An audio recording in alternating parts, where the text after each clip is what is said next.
बिस्मिल्लाहिर्रहमानिर्रहीम।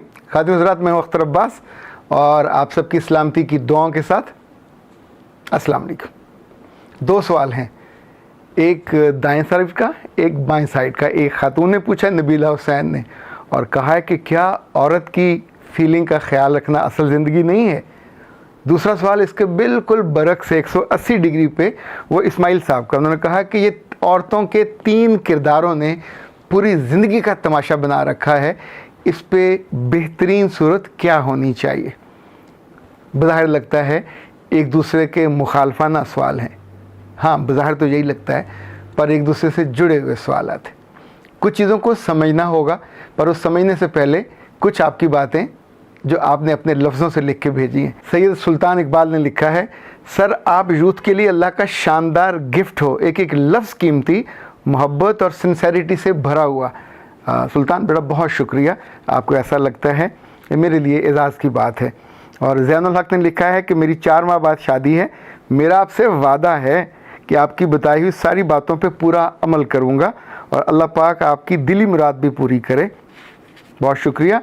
और ये हैं जी शादी के जो ख़र्चे वाली वीडियो थी, उस पर शहजाद ने कहा कि सुन के बहुत मज़ा आया। तबस्सुम अज़ीज़ ने कहा कि आसमा जहांगीर के बाद कोई दूसरा शख्स है जिसने 32 रुपये 8 आने की बात की है और हक महर पे औरत के हक भी बात की है।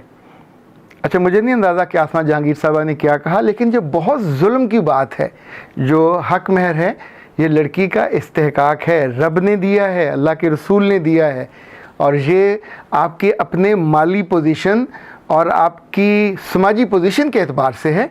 ये कोई खाना पूरी थोड़ी है, यानी जिस चीज़ को उसके हक़ और उसके तोहफ़े के लिए दिया गया वो एज़ाज़ के तौर पे देना चाहिए। मोहब्बत हो, हक़ महर हो या तोहफ़ा हो, ये एज़ाज़ के तौर पे ही देता अच्छा लगता है। ये कोई ख़राब थोड़ी है, इसलिए इसको ठीक तरह से देना चाहिए, पर इसमें लड़ना नहीं चाहिए, पहले से बात करके आपस में अंडरस्टैंडिंग के साथ कर लेना चाहिए। मुझे बहुत अच्छा लगता है कुछ लोगों के यहाँ कि वो जो ज़ेवर मर्द हज़ार की तरफ से आता है उसी को कहते हैं कि ये हक़ महर में, और ये मुअज्जल हो जाता है, यानी फ़ौरन अदा हो जाता है।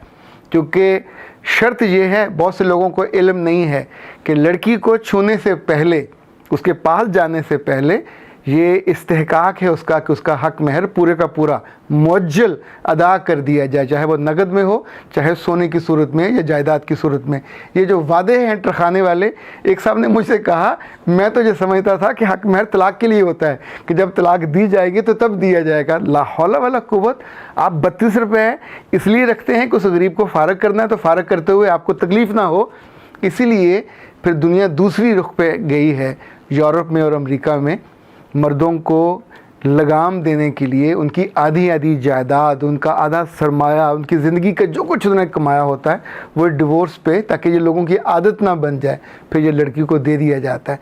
तो अल्लाह माफ़ करे, डिवोर्स का सोच के थोड़ी ज़िंदगी का आगाज़ करना चाहिए। ज़िंदगी का आगाज़ तो खुशी और निभाने के लिए करना चाहिए। ओके जी, अब हम आते हैं नबीला के सवाल पे कि क्या औरत की फीलिंग का ख्याल रखना ही असल ज़िंदगी है। बेटा जी, आई डोंट नो आप किस उम्र के हो, मुझे ये बताइए कि जब आप स्कूल में जाते थे और स्कूल का वक्त तय होता था 8 बजे, तो अपनी नींद छोड़ के जाते थे, फिर अब्बा भागम भाग लेके जाते थे, या गाड़ी वाला या रिक्शे वाला वक्त पे, जो कि वक्त पे स्कूल बंद हो जाता था, तो वो जालिम आपका ख्याल ही नहीं करते थे। आपके एंगल से क्यों नहीं देखते थे कि रात को ठीक से सोई नहीं है, सुबह इसने नाश्ता पता नहीं किया कि नहीं किया, बट आप वहाँ पहुँचते हो उनके एंगल से जो उनका डिसिप्लिन है। क्लास में टीचर के एंगल से बैठते हो, स्कूल में फ़ीस से लेके जो यूनिफॉर्म वो कहते हैं वो पहनी जाती है। इसी तौर पे जब हम बड़े होते हैं तो हमको फिर गलतफहमी लाहक होती है, और वो ये होती है कि मैंने ज्वाइन कर ली है, ये मैंने एहसान किया है जॉब ज्वाइन करके, तो अब उन्हें मेरी सहूलत के मुताबिक वक्त रखना चाहिए, मेरी सहूलत के मुताबिक तनख्वाह इतने दिन पहले देनी चाहिए, मेरी सहूलत के मुताबिक मुझे शुरू में तो काम नहीं देना चाहिए। जैसे मैं घर जवाई आया हुआ हो तो उसे काम नहीं दिया जाता, कहा नहीं जाता, पर जब आप जॉब पे होते हैं, पहले घंटे, पहले minute, the moment you start your job, तो आपकी असाइनमेंट शुरू हो जाती है, आपकी परफॉर्मेंस वहीं से रिकॉर्ड होना शुरू हो जाती है। जॉब हो, अदारे हों, महकमे हों, ये आपको नौकरियां देने के लिए नहीं बने। ये सारे अदारे परफॉर्म करने के लिए, कुछ बनाने के लिए, कुछ प्रोडक्ट बनाने के लिए, कुछ सर्विस के लिए बने, आप जाके उनके ऑब्जेक्टिव को, उनके मकासद को आगे बढ़ाने में काम आते हो। इसलिए नौजवानों को लिया जाता है, बूढ़े लोगों को नहीं लिया जाता है, उनको रिटायर कर दिया जाता है ताकि नए लोग आएँ, नया खून आए, नई उनका जो जज्बा है, नई कन्विक्शन हो, नई उनके एनर्जी हो, तो वो आके काम को बेहतर करें। सो याद रखिएगा, परसेप्शन किसकी होगी? जिसने रखा है। जो शादी है ये आपके एंगल से तो हो नहीं रही, आप ब्याह के नहीं लेके आ रहे लड़के को, लड़का और लड़के के ख़ानदान वाले आपको ब्याह के लेके जा रहे हैं। सो फीलिंग आपकी नंबर 2 पे होंगी, फीलिंग नंबर 1 पे किसी और की होंगी, जो इस रिश्ते को डिज़ाइन करके, जिसने इसको निभाना है, जो इस पर खर्च करेगा। अगर लड़की खर्च कर रही होगी तो ज़ाहिर है उसका एंगल मुस्तहकम होगा। अगर लड़की डोली लेके जाएगी और लड़के को बिठा के लाएगी और लड़की कमाएगी तो इसका एंगल होगा। पर अब तक तो दुनिया ऐसी नहीं है। अब तक तो दुनिया ये कहती है कि मर्द घर का सरबराह है, वो कव्वाम है। सो रिस्पॉन्सिबिलिटी उसकी है, डिसिप्लिन उसने मेंटेन करना है और ज़िंदगी उसने लेके चलनी है। ख़ातून उसको सेकंड करेगी, ख़ातून उससे मोहब्बत करेगी, ख़ातून उसका घर संभालेगी, ख़ातून उसका दिल संभालेगी, ख़ातून उसका फ्यूचर संभालेगी, ख़ातून उसका बिस्तर संभालेगी, ख़ातून वफ़ा करेगी, वफ़ा निभाएगी, ख़ातून खिदमत करेगी, मोहब्बत पाएगी, ख़ातून औलाद देगी और ख़ानदान की माँ बनेगी। ये जो 3 औरतों वाला इन्होंने सवाल किया है, उसमें सबसे ज़्यादा दुनिया में और हमारे ख़ास तौर पे माशरे में जो रोल है वो बीवी का नहीं है, वो माँ का है। जो ही आप बीवी बनते हो तो एक मियाँ आप उसकी मानते हो, अब माँ बने तो रब ने आपको 4 बेटे दिए, 5 दिए, 6 दिए, 8-8, 10-10 को तो मैं भी जानता हूँ। तो अब वो 10 बच्चे, 10 मर्द एक ख़ातून की मानते हैं। वो ख़ातून अपनी फीलिंग के एतबार से उनको उंगलियों पे नचाती है, उनकी ज़िंदगियाँ बनाती या बिगाड़ती है, उनके लिए रिश्ते ढूंढती या तुड़वाती है। सो फीलिंग जहाँ ख़ातून की गालिब आई, वहाँ ज़िंदगी डिस्टर्ब हो जाती है। हम सारे ही अपनी माँओं के हाथों तंग होते हैं कि बेशक उनके पाँव में जन्नत है, वो बहुत प्यारी हैं, बहुत अजीज़ हैं, पर जब वो अपनी फीलिंग के साथ बहुत नथी हो जाती हैं तो उनकी फीलिंग बाकियों की फीलिंग को हर्ट करती हैं और वो बाकियों की ज़िंदगी को तंग कर देती हैं। और तंग किसको करती हैं? अपने बेटे को। तंग किसको करती हैं? उस लड़की को जिसको वो बेटी बना के लाई होती हैं। तंग किसको करती हैं? उस बेटी के माँ बाप को। तंग किसको करती हैं? इस बेटे की ज़िंदगी से जुड़े हर चीज़ को। नतीजतन इन्हीं सासों के पोते और पोतियाँ पूरे मुल्क में अपनी दादियों से गिला करते हैं, शिकवा करते हैं कि वो उनसे मोहब्बत नहीं करती। उनकी मोहब्बत का जो रेला है किसी और तरफ हो जाता है, इस तरफ नहीं आता। सो याद रखिएगा, औरत के पास जब भी फीलिंग को मनवाने का या एग्जीक्यूट करने का मौका मिलता है तो उससे बैलेंस नहीं हुआ जाता। ये औरत जब भी बहन बनती है तो अपने भाई के साथ प्ले करती है। ये औरत जब भी बहन बनती है तो अपनी भाभी के साथ प्ले करती है।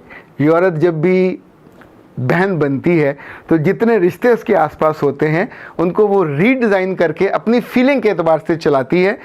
जहाँ शिकायत नहीं लगानी होती वहाँ लगाती है, जहाँ उसको गेम डालनी होती है वहाँ वो ऐसी प्लानर बनती है कि घर तोड़वा देती है। फिर इसी जगह देखिए कि बेटियाँ, ये भी तो औरत है ना, जब इनका रोल शुरू होता है तो ये भी फिर खेलती हैं माँओं के साथ, बापों के साथ, अपने भाइयों के साथ।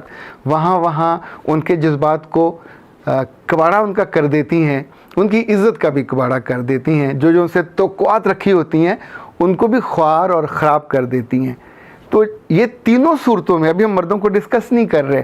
जब औरत के पास उसकी फीलिंग्स का झमघटा ज़्यादा हो जाता है, बंडल ज़्यादा हो जाता है, उससे मुतवाज़न रहा नहीं जाता है।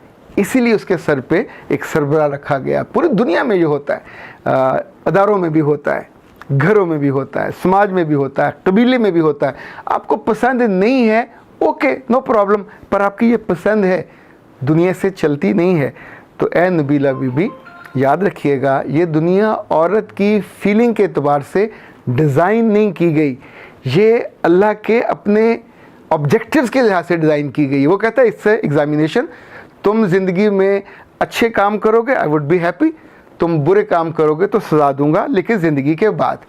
پھر ساتھ ہی وہ کہتا ہے کہ تم جو چھوٹی چھوٹی نیکیاں بھی کرو گے مسکالہ ذرۃ خیر تو وہ بھی تمہارے لیے, اور اگر تم نے بڑی بڑی برائیاں کی یا چھوٹی چھوٹی برائیاں کی تو وہ بھی, اس کا ریکارڈ بھی تمہارے لیے محفوظ رہے گا اور تمہیں انہی کے ساتھ ماپا جائے گا, جانچا جائے گا, آنکا جائے گا, تم ترازو پہ جاؤ گے. سو یاد رکھیے گا یہ ساری زندگی اپنی فیلنگ کا جھنڈا لہرانے اور اپنی فیلنگ کے نام پہ دوسروں کے حق کھانے یا ان کو تکلیف دینے یا ان کو اذیت دینے کے لیے بنی ہی نہیں ہے. ادارے جس کام کے لیے بنے ہیں وہ کلیئر ہوتا ہے. یہ زندگی میں نے تو نہیں بنائی, آپ نے نہیں بنائی, ہم کو ایسی ملی اور ہم اس میں آ گئے. تو اب جس نے بھیجا اسے پوچھنا چاہیے نا.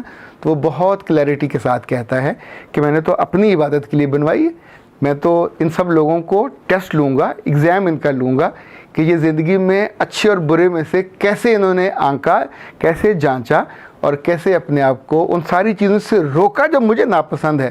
میں جبرن نہیں روک رہا, بٹ ان سارے رشتوں میں, ان سارے تعلقات میں کہاں کہاں تم انصاف پہ چلتے ہو, کہاں کہاں تم رواداری کرتے ہو, کہاں کہاں تم محبت کرتے ہو, کہاں تم بے وفائی میں چلے جاتے ہو اور کہاں تم لحاظ کرتے ہو.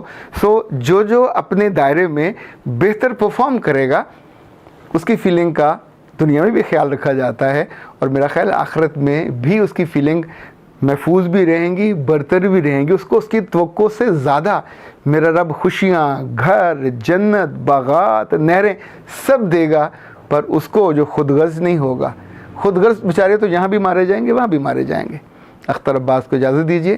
السلام علیکم.